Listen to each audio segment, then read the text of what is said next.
Alors je lis quand même pour donner un petit peu un élan à la chose. Par corps, âme, esprit, sur le passé, le présent et l'avenir, le tarot est un extraordinaire moyen de nous faire découvrir les aspects cachés de notre vie à tout niveau. La santé, les sentiments, la découverte de l'initiation, tous ces sujets sont à notre portée si nous savons et voulons les découvrir. Alors, le corps, c'est tout ce que vous avez de physique. L'âme, c'est vos ressentir, vos goûts. C'est aussi vos sentiments. C'est vos haines, ce que vous aimez.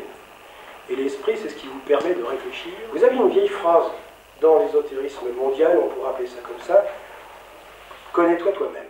Donc, le tarot, si on parle de corps, âme, esprit, c'est déjà un moyen de pouvoir comprendre soi par un art qui est divinatoire. On verra plus tard pourquoi. Cette méthode était utilisée au XIXe siècle. La symbolique, je vous expliquerai un petit peu ce que c'est pour ceux qui ne connaissent pas bien ce que c'est que la symbolique.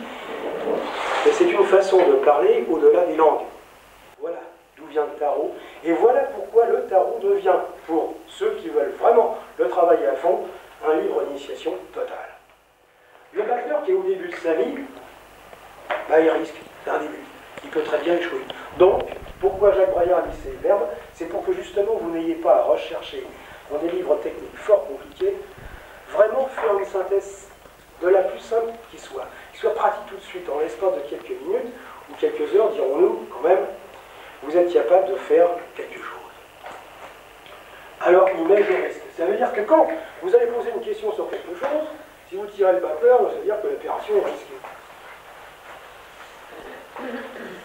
Vous aurez une carte ici, une carte là, une carte là, une carte là.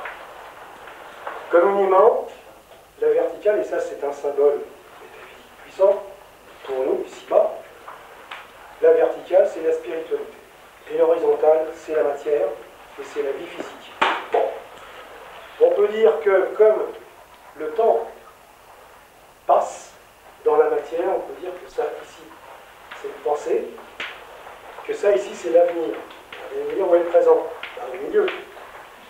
Que ça, cette ligne verticale étant la spiritualité, on peut dire qu'ici on sera dans le principe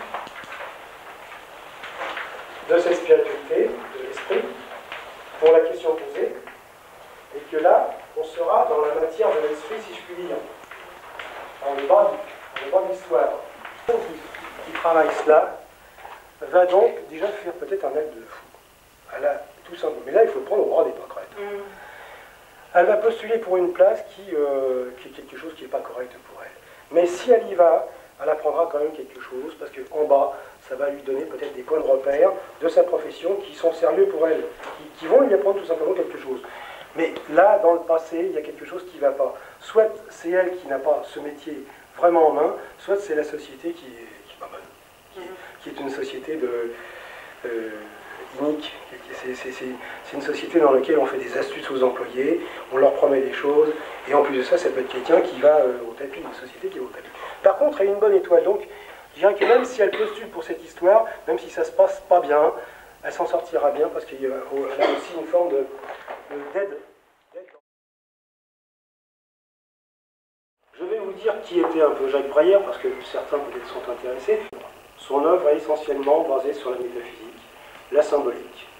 Et on pourra appeler les arts de l'ésotérisme dans leur grande dimension.